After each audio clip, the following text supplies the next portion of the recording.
Hello everyone, welcome back to 6 p.m. Crypto News and thank you once again for joining me. Today, we will go more in depth about Petrol, the official cryptocurrency backed by oil from Venezuela. It has been 7 months now since the launch of the Petrol. However, more and more concerning reports are showing up that the oil that the currency should be backed by is nowhere to be found. Meanwhile, the country is in an economic crisis with fiat inflation of over 2,000% on a daily basis.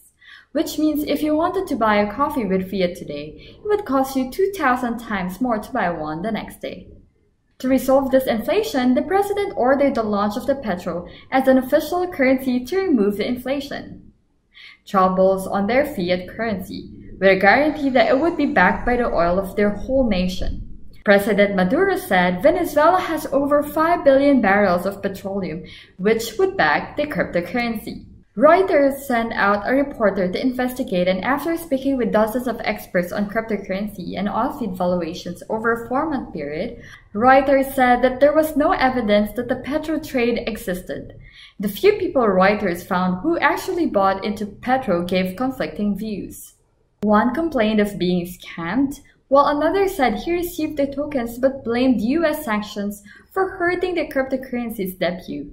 After visiting Venezuela's finance ministry, where the superintendent of crypto assets is supposedly housed, Reuters was told that it does not yet have a physical presence here.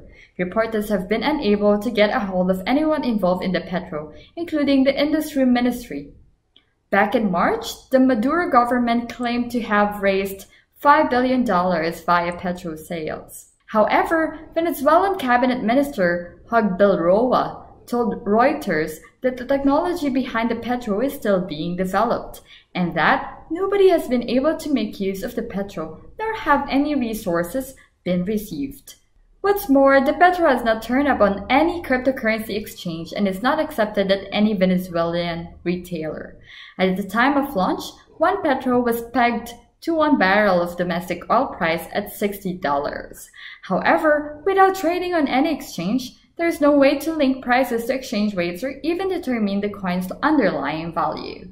Last week, through a resolution issued by the Superintendents of Banking Institutions, or SUDEBAN, from now on, all financial entities must display financial information in Venezuelan bolívares and pesos, regardless of their publication media. Among the measures, there is a reduction of 5 zeros to the bolívar to facilitate mathematical calculations and the handling of bills. Additionally, the amount of the minimum wage was increased to 1,800 BSS and pegged to the Petrol currency, to which the government has given a value based in the price of an oil barrel that is around $60. The question remains why Venezuela has launched two currencies, the Petrol or PTR and the new Bolivar or VES. If they were intending on paying salaries with Petrol, why the need for another Bolivar? More questions remain with having no limit on the amount the government can print Petrols or Bolivars. This will not change anything in the inflation economical situation in the long run. Meanwhile, using crypto in Venezuela is still very dangerous, having a very high crime and murder rate over 92 per 100,000. Using any other non-approved exchange rate is still prohibited.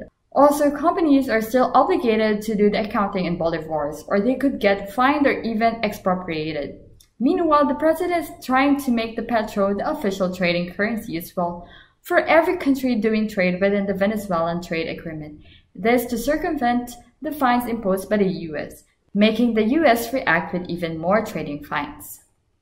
We will have to see if this blows up and be another misuse of crypto, or will the president keep his word and use the crypto as a tool to build their global national economy.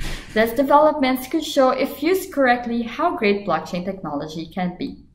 Hope this has been very informative for you and you have enjoyed this episode. If you have any questions or comments, please feel free to post them below our videos. Anyway, it's time to say goodbye to all of you. Thank you so much for joining me today. If you liked this video, don't forget to give us a thumbs up, leave a comment, and subscribe on our YouTube channel. Hope to see you again on Thursday at exactly 6 p.m. Again, my name is Vicky, and this is 6 p.m. Crypto News. Annyeong!